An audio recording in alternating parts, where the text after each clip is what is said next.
You've spoken before, but your words dissolved into the noise, leaving you with that hollow ache of being unseen. The more you explain, the less they hear, until silence itself begins to feel like you're only wound. But deep inside, you sense a paradox. Silence is not weakness, it is density, a storm gathering behind your calm eyes. Why does your quiet presence unsettle others more than anger ever could? This is the mystery we will enter together, to uncover the dark psychology, the quiet wound of silence. You've spoken before, but it never landed. You've explained yourself, defended yourself, even raised your voice when the knot in your throat grew unbearable. And yet you walked away with the same hollow ache, the sense that your truth was swallowed whole by the noise of others. You sit in a room where words fly like arrows, sharp and fast, and though your silence feels like surrender, part of you wonders, is it possible that silence itself is the arrow you've been missing? You've been taught that silence is weakness, that to hold your tongue is to lose ground. But what if that belief was never yours? What if it was planted in you by a world afraid of stillness? A world that confuses noise with power. Deep inside, you've felt it, haven't you? The paradox, that the more you explain, the less they hear. The more you justify, the less you are believed. Somewhere in you, an ancient truth whispers, strength has never lived in the loudest voice. Carl Jung spoke of the shadow, the hidden self we fear to face. Often, your silence has been mistaken for submission, but in truth it carries the shadow of your untapped power. You fear that if you do not defend yourself, you will vanish. Yet the opposite is true. Each unspoken word is not erasure but condensation, a gathering storm behind your calm eyes. Silence is not emptiness. It is density. It is presence. Picture yourself in the forest. A raven lifts from a branch, wings cutting the air, and suddenly the woods grow still. The silence does not weaken the scene, it deepens it. Every leaf, every shadow, every sound becomes amplified. Your silence in the human world works in the same way, not as absence, but as magnification. You think they do not notice you, but in truth they notice you too much. They cannot read you, so they dismiss you. They cannot control you, so they call you weak. And yet you still leave conversations with the ache of invisibility, wondering if your restraint has betrayed you. This is the crossroads you stand at now. Will you continue to believe that not speaking means not existing, or will you risk stepping into a silence that does not bow but stands like a mountain? You may feel the urge to fight, to prove, to justify. That urge is the ego, fragile as glass, terrified of cracks. But your deeper self knows that truth does not require defense. The river does not argue that it is water, it simply flows. The moon does not shout to prove it holds the night, it simply shines. You too are being called into this elemental power, where your presence is no longer a question, but a fact.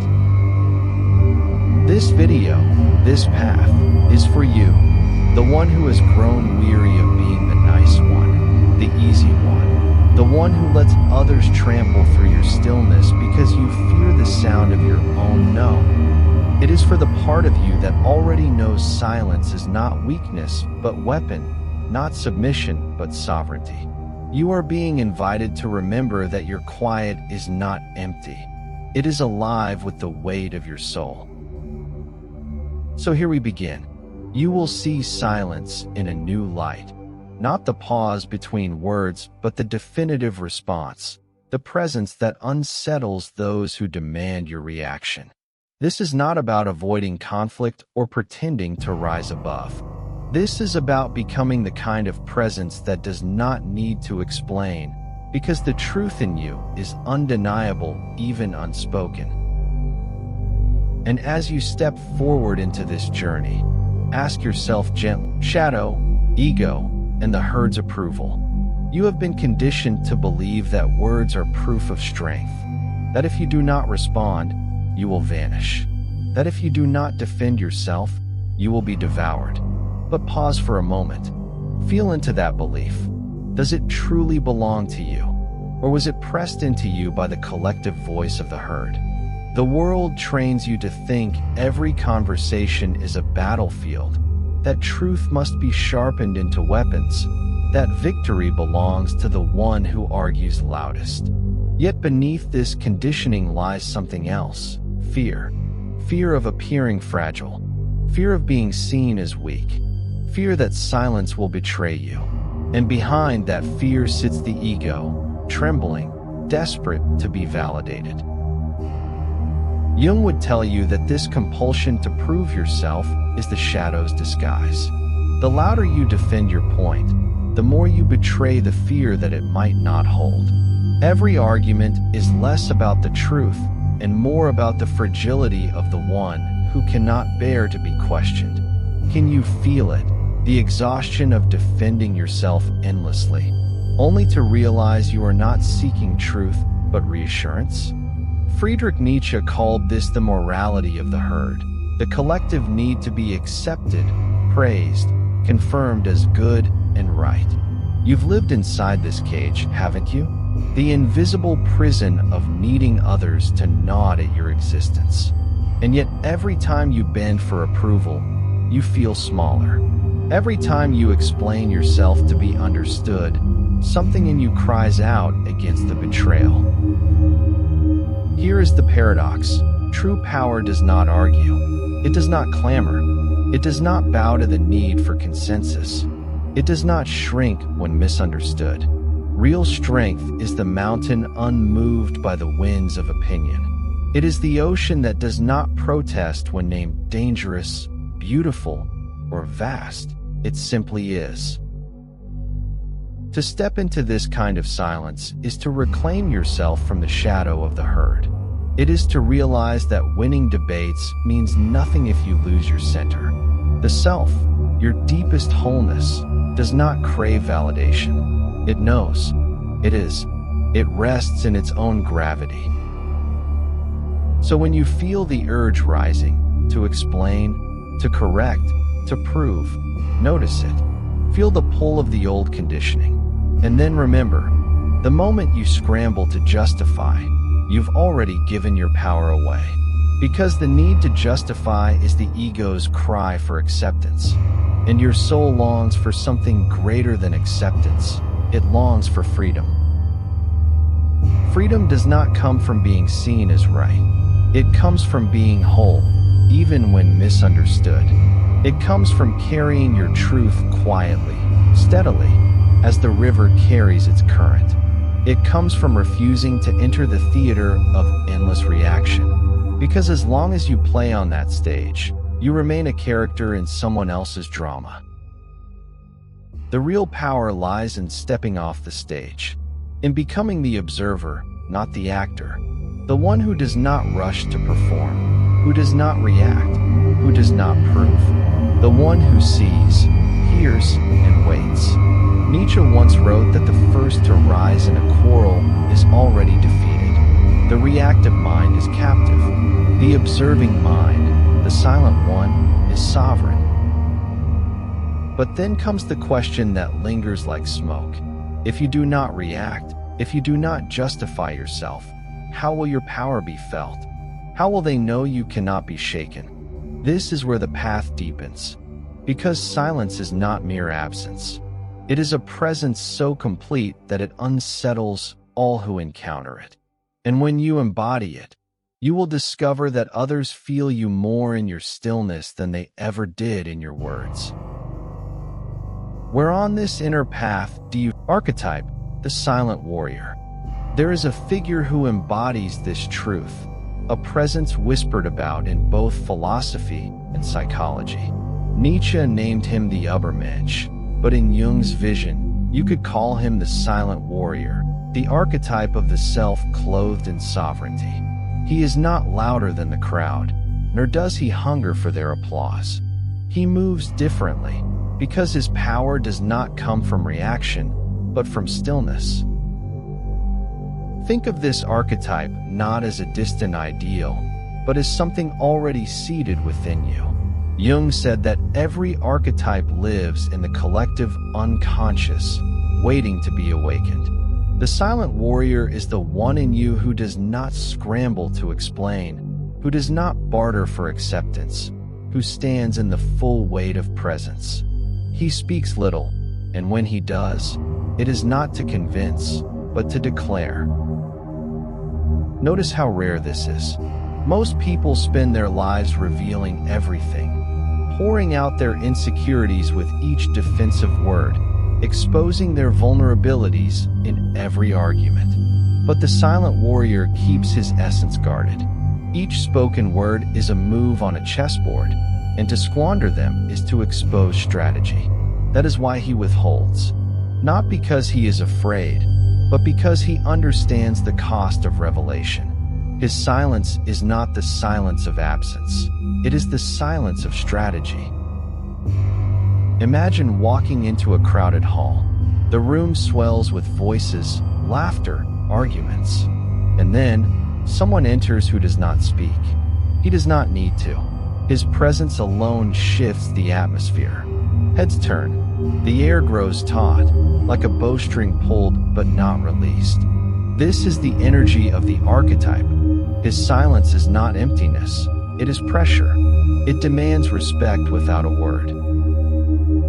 This archetype lives in you. Perhaps buried, perhaps timid, perhaps forgotten beneath years of trying to please, trying to prove.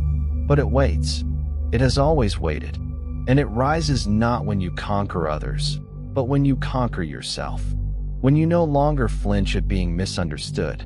When you can hold your truth like a flame in the palm of your hand without needing to show it to anyone. The silent warrior is dangerous not because he shouts, but because he cannot be manipulated. He does not need guilt to keep him compliant. He does not fear rejection. He does not beg for validation. And so, he becomes untouchable. His silence is a fortress, his gaze a mirror, his calm an unspoken weapon. But make no mistake, this is not passivity. It is not hiding. It is the most active, intentional form of restraint. His silence is not the silence of the coward. It is the silence of the one who has already won before the battle began. When he does speak, his words are thunder, not because they are loud, but because they are true. This is what Jung meant by individuation, the process of becoming your own authority, no longer ruled by the herd, no longer hostage to your ego's fear. It is not about becoming someone else, but about becoming fully yourself. And in that becoming, silence is your ally, your shield, and your language. In a world addicted to noise, the one who can hold silence holds the room. In a world where everyone scrambles to be seen, the one who no longer needs to be seen becomes unforgettable. This is the path before you now. To awaken the silent warrior within, to stop giving away your power in every reaction, and to let the mirror that unnerves. What makes silence so unbearable for others? Why does the absence of your reaction weigh more heavily than a flood of words? The truth is that silence does not simply create a void. It creates a mirror, and most people cannot bear to look into it. When you choose not to respond, the other person is forced to face themselves.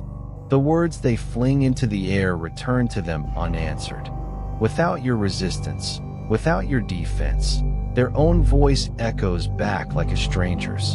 And in that echo, they hear what they have long been avoiding. Their contradictions, their insecurity, the hollowness behind their confidence. Silence destabilizes because it denies them the comfort of control. In psychology, this is called projection. The fragile ego pushes its discomfort outward, trying to see in you what it refuses to see in itself. Your stillness becomes the canvas for their fears. She must be judging me. He knows my weakness. They must see through me. It is not you they are wrestling with. It is themselves. Think of silence as the pause in a piece of music. The notes before and after it suddenly carry more weight.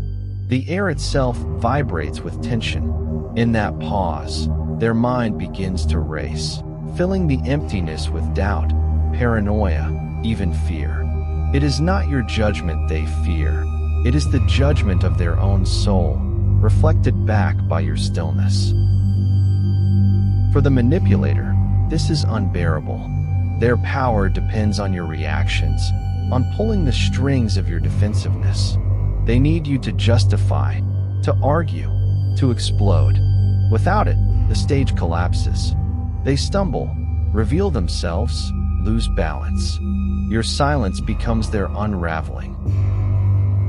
But there is something even deeper. Silence touches old wounds. For many, it awakens the shadow of abandonment, the ache of being unseen, the terror of being irrelevant. When you refuse to react, you are not only quiet, you are reminding them that they are not the center of the universe. And to an ego built on fragile applause, this is intolerable. Here lies the paradox. The very thing you feared, being overlooked, being dismissed, is what terrifies them most. Because your silence proclaims, without a word, that you are beyond their grasp. Yet to hold this silence is not easy. Everything in you has been taught to equate quiet with defeat. To remain still when every nerve is screaming to defend yourself feels like betrayal.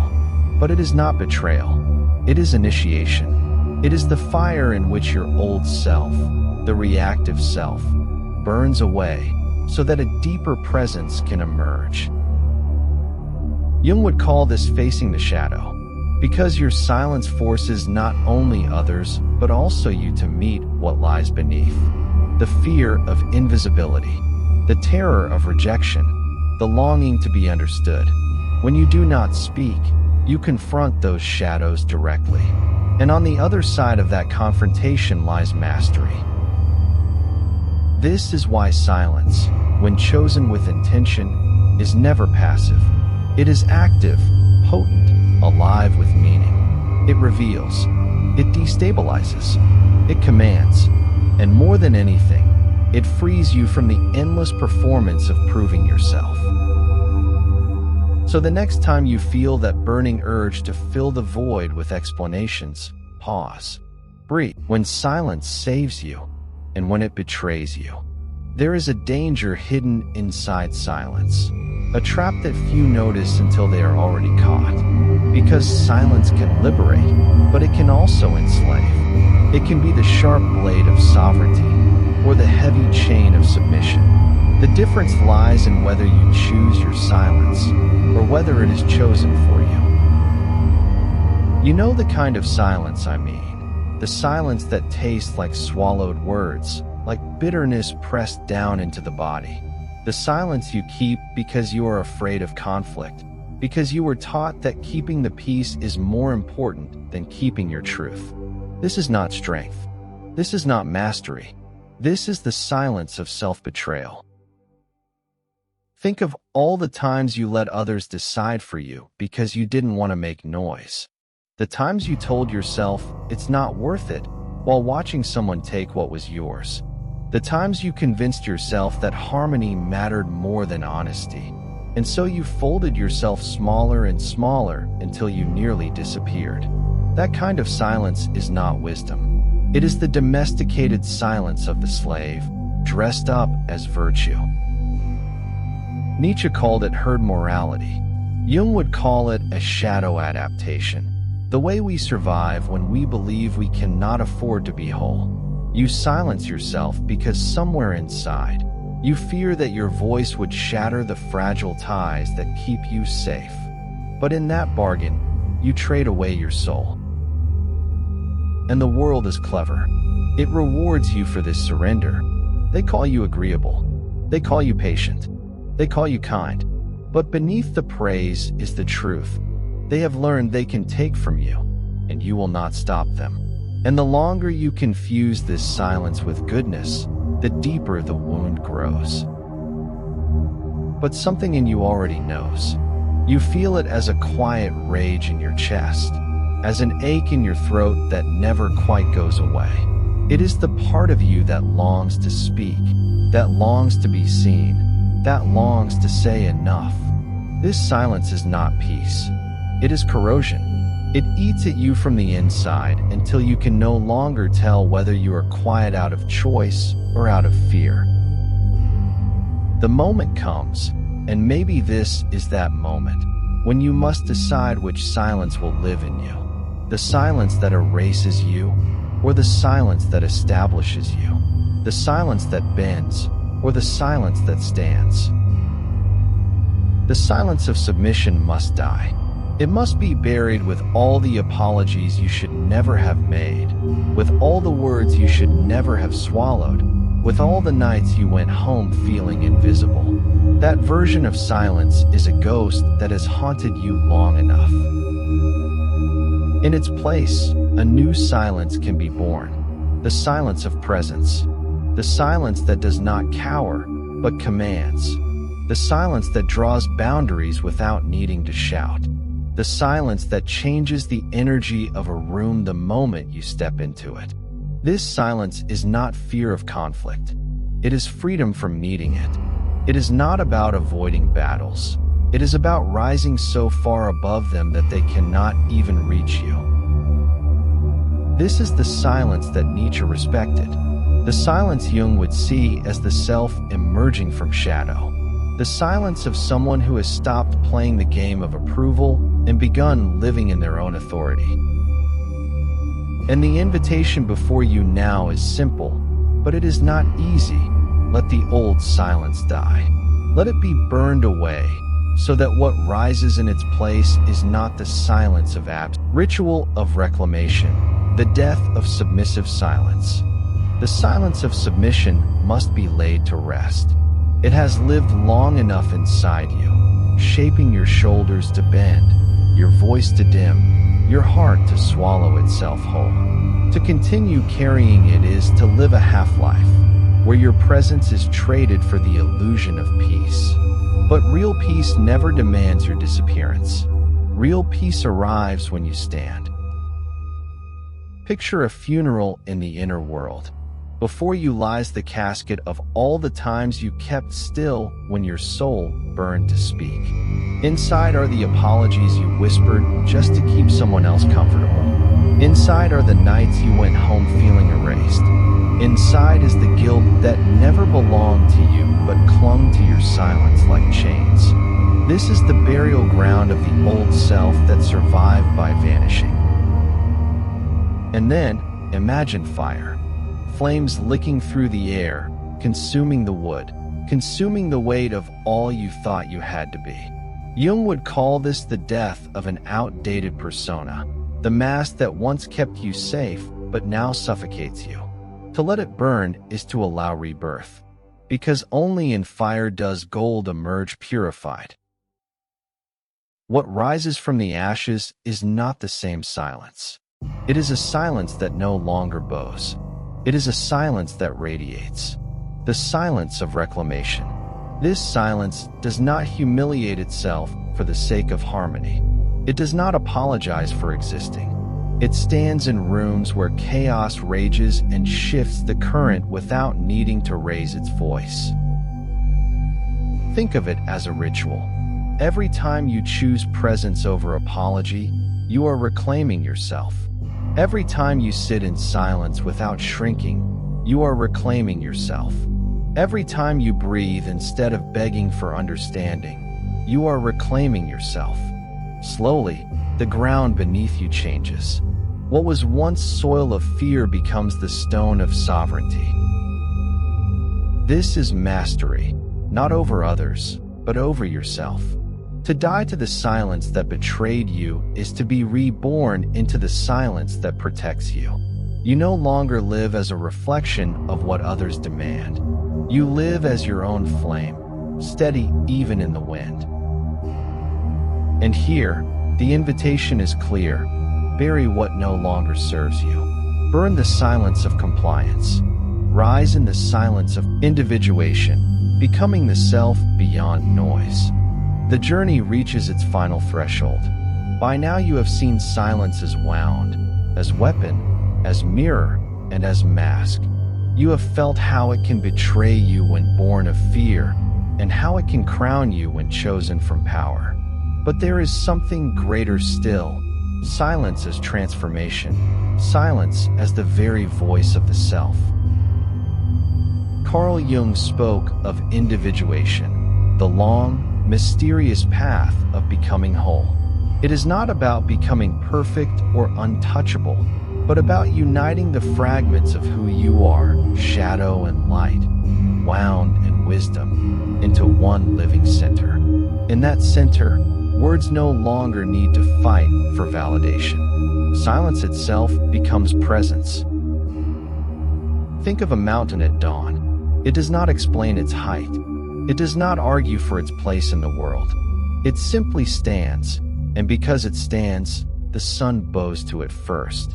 This is the silence of the individuated self, not a retreat, not a defense, but a radiant gravity that reshapes the space around it.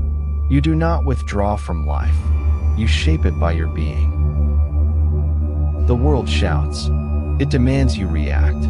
It demands you prove yourself, justify yourself, play its endless game of noise. But when you awaken into this deeper silence, you no longer play. You become the gravitational center instead of the orbiting planet. Others adjust to you, not the other way around.